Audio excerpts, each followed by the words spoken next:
Hello again, everyone. My name is Mars, and welcome to another Final Fantasy Brave Exvius video. Today, we are going to do the in-depth scoop on Maritime Strategist Nichol.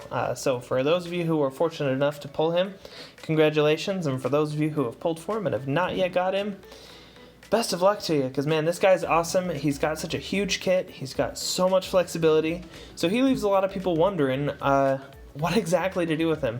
So I'm going to break this comprehensive guide down into 3 sections. The first section is going to be an overview of CG Nichol and his skill set and basic rotation. Section 2 will talk about gearing and how you can maximize his potential. And then the last section will touch briefly on his 7-star form and kind of how his rotation and utility changes over time. So without further ado, let's dive right into what we've got on the Wikipedia page. This will tell you everything you need to know about him. So first of all, his TMR is an excellent robe, gives a lot of defense for a robe, a lot of magic, a lot of spirit, and a lot of MP, as well as ice and water resistance.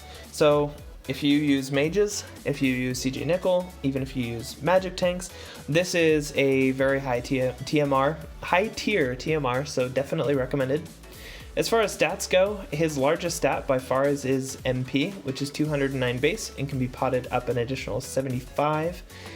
His second stat would be magic, because he has some spells and it helps with some of his refreshes and regens and things like that.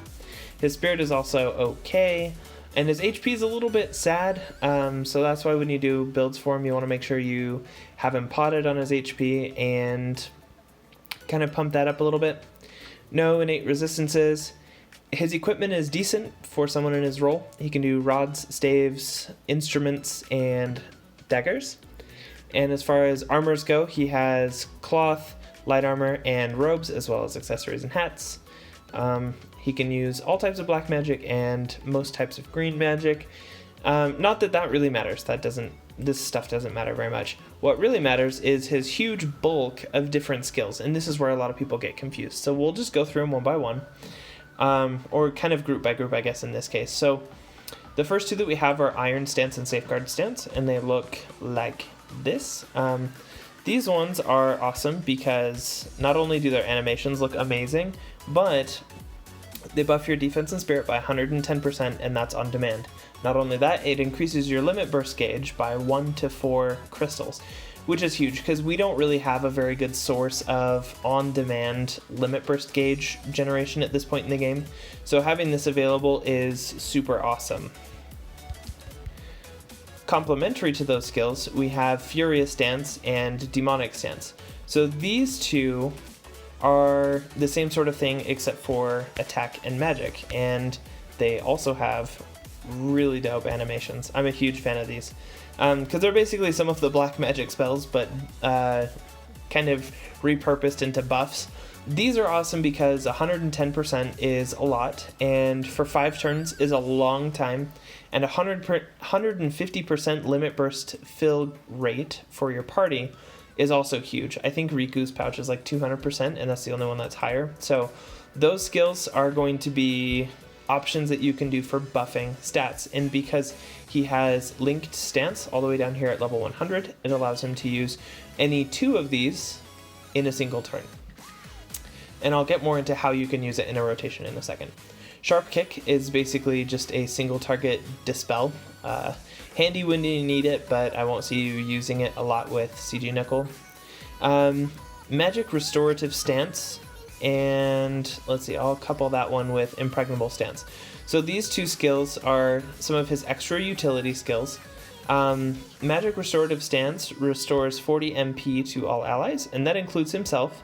So if you're used to using someone like Tillith who doesn't restore herself, this is a nice change because he can restore it to himself. It only costs 10 MP to use, and it's great. It's very economical, and it's MP on demand, so you don't have to wait for like a refresh like you would with a Bard. Now, the other stance that I lumped in with it for this demonstration is Mitigate Damage Taken by 30% for all allies. That's just standard damage mitigation that you can dual cast using his linked stance, so really awesome because it gives you a lot of options for when you're just opening out. Dual cast, this is for his black magic spells, which are way down here, so he can dual cast all of these guys. Water God, oh my gosh, I cannot talk today, let me tell you what. Water God, Blizzaga, Blizzaja, and Waterja. You will not use these spells very much. You may use them like for story missions or mission complete stuff. So they're nice to have, but you probably won't use them a whole lot. But if you do decide to use them, you have dual cast, which is nice. Alright, these two are his elemental resistance buffs. We have light and dark, and we have ice and water. And they look like this. They are super cool. I'm a fan of these. And they also come in handy for the, oh my gosh, like the Esper trials. So we have Lakshmi and Carbuncle who are light damage. We have Diabolos that's dark damage. So this one's going to be amazing for them, and he can dual cast it with his other stuff like Impregnable Stance or stat buffs. And then Ice and Water. I mean, we've already got Shiva and Leviathan. Eventually, Leviathan 3 stars will come out. We already had Siren 3 stars. So if you haven't done those yet, this is super helpful for those. Okay, and then the next one is Lone Stance. This one can also be dual cast just like any of the other ones, but this one targets a single ally and buffs all of their stats by 130% for 5 turns. So this is a pretty huge on-demand buff, however it only targets a single person or up to 2 people if you dual cast it onto different targets. So that could look something like this if you know you want to buff, like, oh, where did it go? Lone Stance. My Sephiroths are going to be doing damage, so I want them to have as much damage up as possible, and so I hit them with that, and then they can do more damage that way. So that's one way that you can use that. It's useful for one-turn kill setups if you are just using a pair of damage dealers or just a pair that matter or whatever it is. So it's just nice to have. These two skills are kind of confusing for a lot of people because they see the huge attack and magic buff for 2 turns, and they see the big defense and spirit break for 2 turns as well. And a lot of people are saying, oh, well, why would you ever want to use this? Because if you dual cast this, you will buff yourself by 65%, or buff yourself by 130% to all stats, and then break yourself by 65%, which equals a total buff of just plus 65% if you were to dual cast both of them. We can get a little bit more into rotations, but basically you can use this attack and magic one for 1-turn kills on raid bosses or things like that. It also has an MP refresh that does a total of 120 MP over 2 turns, which is really nice.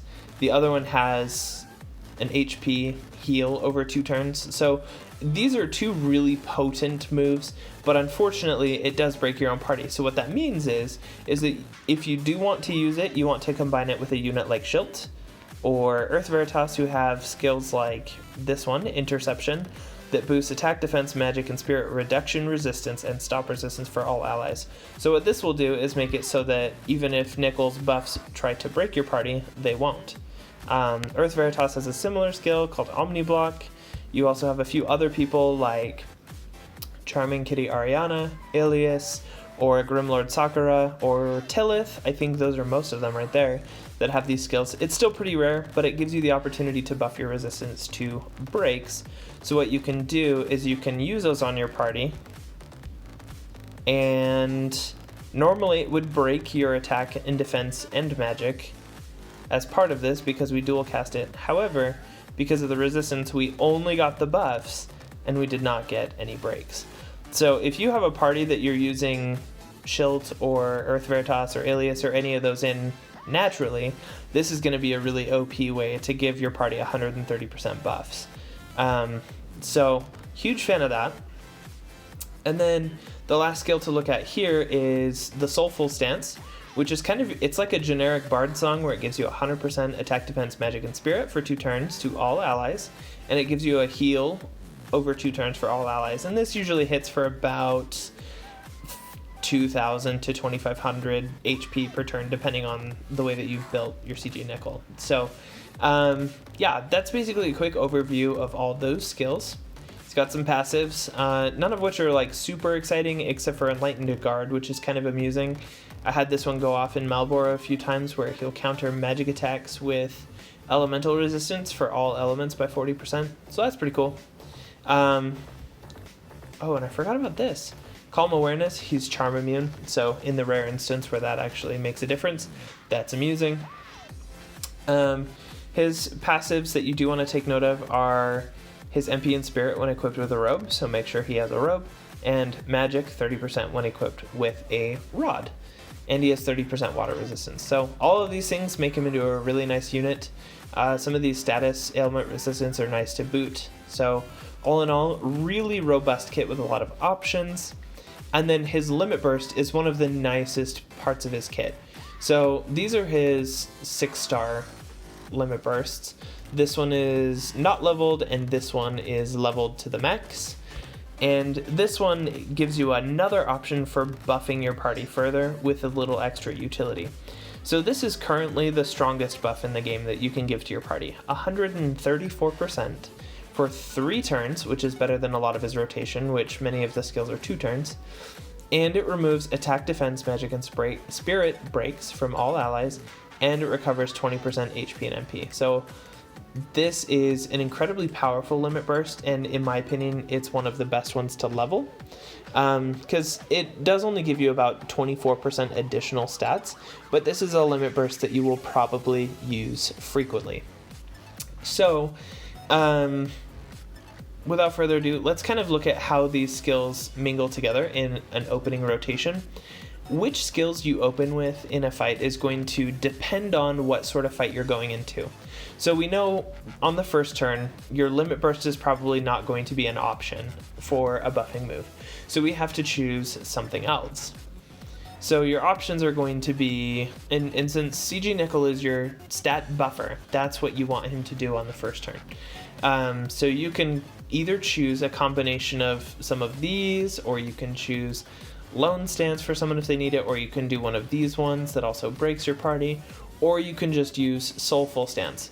The basic rotation that I would recommend for most content most of the time would just be combining Soulful Stance with Impregnable Stance, because that allows your damage dealers to do a fair amount of damage on the first turn, and it gives your tank some extra resilience, and it allows you to buff that damage resistance by 30%. So that's kind of your entry level rotation.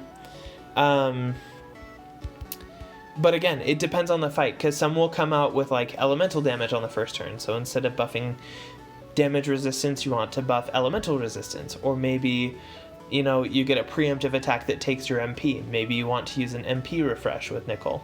So think about the fight, but I would say that that combination of both Soulful Stance here and where did it go? Impregnable Stance right next to it. Gosh, I've had a long day. You better believe it. So combining these two on the first turn is a good way to give yourself a lot of buffs and a lot of damage mitigation, and it's just very good for general use, and it gives you that refresh. So then the question is, what do you do on the following turn? That's kind of up to you, and it depends on, again, what the fight calls for. If you need elemental resistance, you have these options here. If you need MP, your option is here. If you just want to Hulk out your damage dealers, your options here. One of the things that I would recommend is to actually feather in some of these stances up here, because the extra Limit Burst fill rate and the extra LB crystals can help you get into a rotation where you can use Nichol's Limit Burst. So if you do 110 Defense and Spirit, for example, you can do that, and that'll help fill your Limit Burst gauge. Or you can do a little extra Attack and Magic for your damage dealers on that second turn for an increased fill rate. How you combine them is ultimately up to you, and you want to think about the fight and what really matters most. So if you know that on turn 1 of like the Bahamut trial, you want to buff your spirit by as much as possible, and you're going to want to do magical or physical damage to them, so you can buff those two. Defense doesn't really matter on that first turn. So you can combine those, and the main benefit of using these skills is getting your Limit Burst sooner. So I definitely recommend feathering those in if you have the opportunity, especially because it will give you stronger buffs over a greater number of turns than your standard Soulful Stance or even the Courageous and Fortune stances. Now, if you have somebody like Schilt and Earth Veritas who can buff your break resistance, then still go with that opening rotation.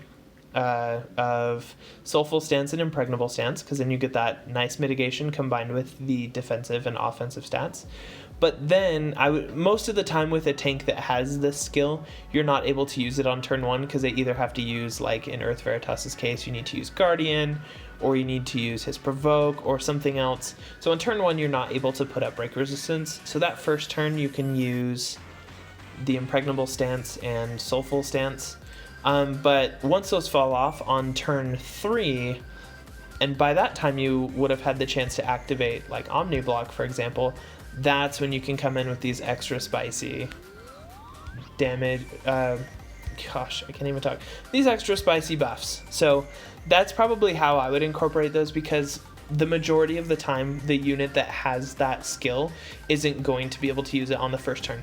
A good exception might be Charming Kitty Ariana or Talith, who are units that react to damage.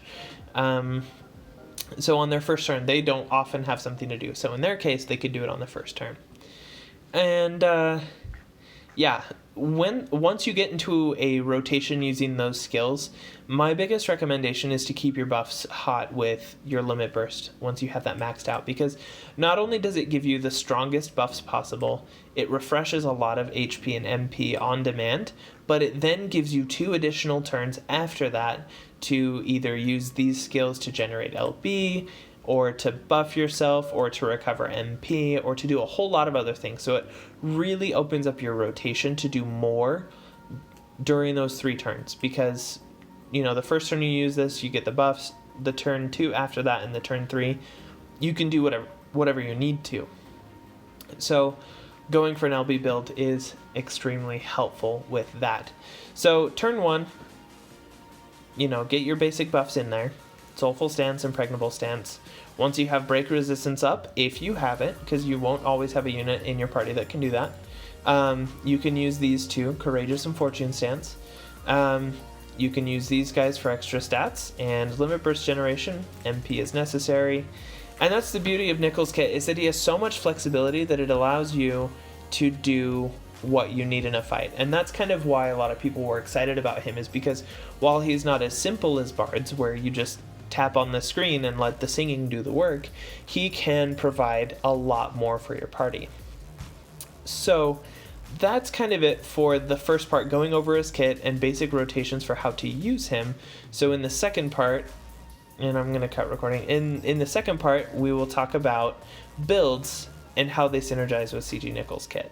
Alrighty, so for the second section we're going to talk about builds and the best way to get the most out of your Maritime Strategist Nichol. So the way that I have him built, I usually prioritize attack, or oh my goodness, you would never prioritize attack. I would prioritize health, MP, spirit, and then magic a little bit. And we can talk about that a little bit. If I had all the money in the world and I had all the units in the world and I could build exactly the build that I wanted to, it would look like this guy, where he has 9,000 HP, almost 1,000 MP, 363 spirit, and he regenerates 200 MP per turn. So this is important because one of Nichol's greatest potential downfalls is that he requires a lot of MP to function. He consumes a lot of it, because if you see his abilities, some of them take a ton. For example, Soulful Stance takes 109 MP in a single turn, and you're usually combining that with something else. So every turn, you're spending at least 100 to even 150 or 170 MP per turn. So being able to refresh that back without any additional help is important for you to stay on top of it. So if I had the ultimate whale build, which I do not, I kind of come close in a few ways, but you want to hit a ton of MP, so he can obviously get a ton. He's only at 150% MP with this build right here, and he has 981. And so that alone with his 5% refresh means that he's going to refresh about 50 MP a turn just from this base MP and his base refresh. So then on top of that, we've added Magical Top Hat, which gives additional MP refresh. And then Pure White Blessing also gives additional MP refresh. So those are the two items that in a perfect world you would use to help keep that MP refresh up. The rest of the items are used to kind of bump up his base MP value, because that's what that refresh scales off of. So yeah, that's kind of the idea behind it, is that he's beefy, he's got a lot of MP, so he never runs out, and his spirit is okay. And honestly, his spirit's not that impressive, but that's okay, because none of his MP refresh skills scale off of spirit. And his HP refreshes are not super strong, and they don't scale as heavily off of it.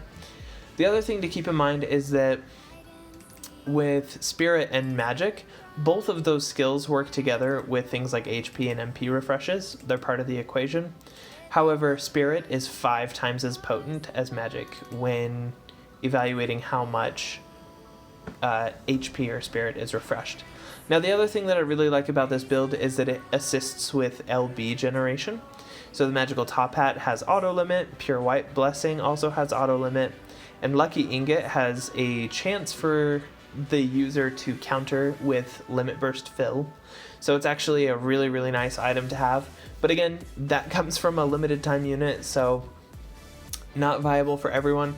If you're going for something that's a little more economical, something that makes a little more sense for most people, this is probably closer to a build that I would go for, and I might even go for this sort of build myself. I have something, well, kind of similar to it.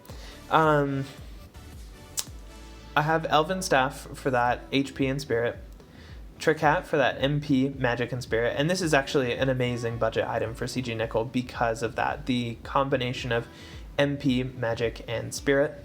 You have his cape, because you'll be able to get that, because if you have CG Nichol, you have his cape. I'm using Ash's Rings. You could trade this for a lot of other things, to be honest. I think the Ice Headband is a good option to replace this with, because the nice thing about the Ice Headband is that it still gives you some MP, not as much as the other one, but it gives you a lot of HP.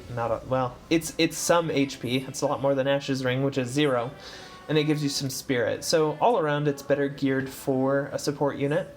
And if you pulled pretty hard for CG Nichol, there's a good chance that you might just have one of these laying around. So it's a good pick for this build. However, you'll notice his MP per turn dropped a little bit with that.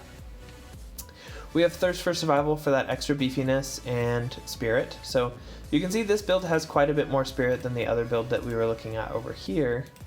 But not as much MP refresh. So this is where, if you happen to have an Ayaka or a Dragon Lord and you have their TMR, you could replace auto refresh with, I don't remember what Dragon Lord's is called, Domineering Spirit, and his MP per turn goes way, way up. Or another alternative is to use CG Lid's TMR, which basically does the same thing in an accessory. So by adding that, your MP refresh goes way, way up, and that's just an awesome way to build him. So, to recap, you want to help his HP a little bit because his base health is not very high. You want to give him a high amount of magic, so his innate MP refreshes help him recover MP more effectively, and you want his spirit to be higher. Honestly, I would prioritize HP and MP above everything else. Spirit only scales for his HP regens, which oftentimes you may or may not need to rely on. So yeah, that's basically that. I like to also prioritize limit burst generation because, like I said, that limit burst is very powerful. So something like Ignorance, or if you wanted to, you could trade an Ice Headband for Kelsis, his Prodigy Goggles. It's a great way to get a little defense and spirit, as well as 2 limit burst crystals per turn. All of those are great ways to help build his limit burst, which is one of his most powerful ways to fill his role as a buffer. So, without further ado, we will look briefly at the future of CG Nichol and what his 7-star form looks like and how his rotation changes, just so you can keep it in mind before the time comes. Alrighty, so for the last section of this CG Nichol review, guide, deep dive on how to use him, we'll look quickly at his 7-star form so that you can have an idea of how you're going to use him going forward. Assuming, of course, his kit doesn't change, and I don't think it will. His kit is very powerful as it is in the Japanese version of the game. It's very good in global. I don't think they would risk angering the community by nerfing him, and I think he's in a strong enough place that they're not going to bother with buffing him either, because honestly, he's not very lackluster at all. He's incredible. So we'll just do a quick cover of all the things to look forward to with his 7-star form. So first of all, he has a Super Trustmaster reward that is a 151 magic rod that also gives some spirit, HP, MP, a little bit of attack, not that we care, and plus 75% Leviathan damage. So what this means is if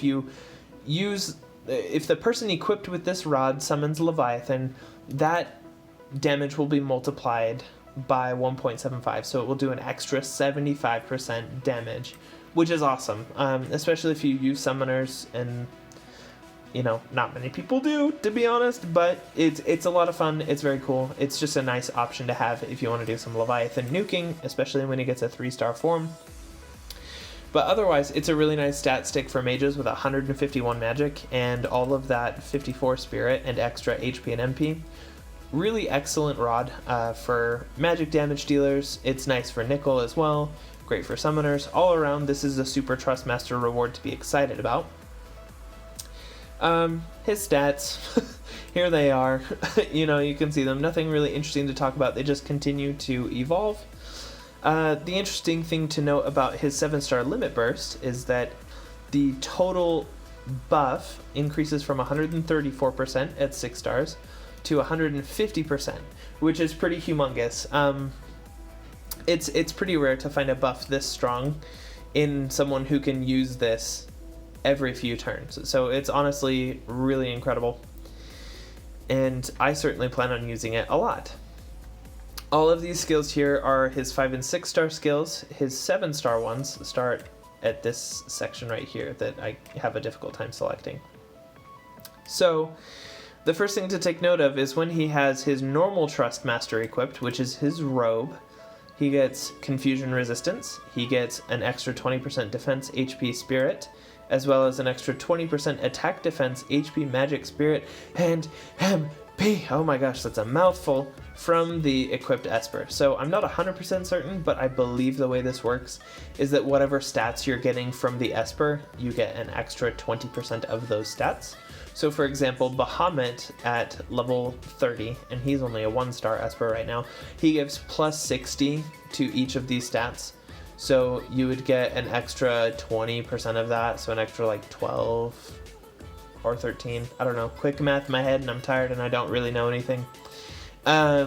You would get all of that as well. I don't know how huge it is. I don't think it's that big. But anyways, it's nice because it's for free and you're going to be using his robe anyways. Now this is a neat little skill that he gets at 7 stars, which is called Waterblade Plan, which means he cannot double cast this, unfortunately. It might save you a setup turn on a unit like Titus, but the major drawback is that you can't dual cast it with anything else using his chain formations. So it's good because you have an on-demand imbue, which is a really rare thing, but then he's doing literally nothing else. So if you have a 1-turn KO strategy, it might not be bad. There's a number of ways it might be okay, but it's just, it's a neat little thing to have.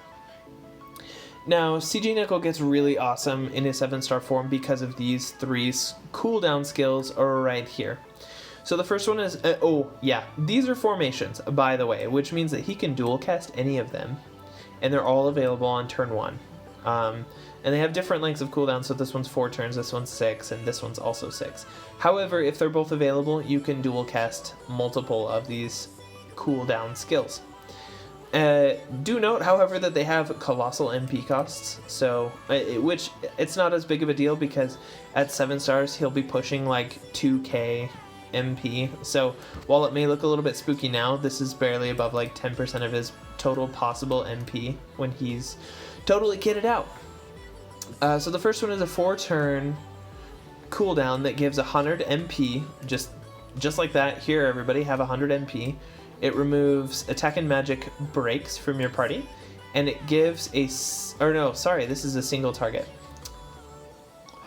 So this is probably a single target recovery too. Anyways, to that target, they get 100 MP, they get all of their attack and magic debuffs removed, and they get a single turn 175% attack and magic buff, and they fill 5 limit burst crystals. So this is really incredible if you're going for just an overwhelming one-turn kill strategy. I could see this coming in handy with that. This isn't really what I would consider like a bread and butter ability. This is something that you would use intelligently to take down a boss in like one turn or something, if you throw this onto one of your damage dealers or a finisher to just obliterate a boss. So the super cool one is this guy. This is available on turn 1, and it's a 6-turn cooldown. So you can use it, and it's a 3-turn buff. So I think on turn 7 you would be able to use it again. So that leaves half of the time you have this up. So the way you would want to do it is turn 1, use this. Turn 4, use your limit burst to get 150% buff again. And then on turn 7, use this again. Because that way it gives you so much comfort to be able to move between use this cooldown skill, build up your limit burst over 3 turns, and then use that. And then you have basically a 6-turn rotation where you only have to use your limit burst once in that whole time. It's actually really awesome.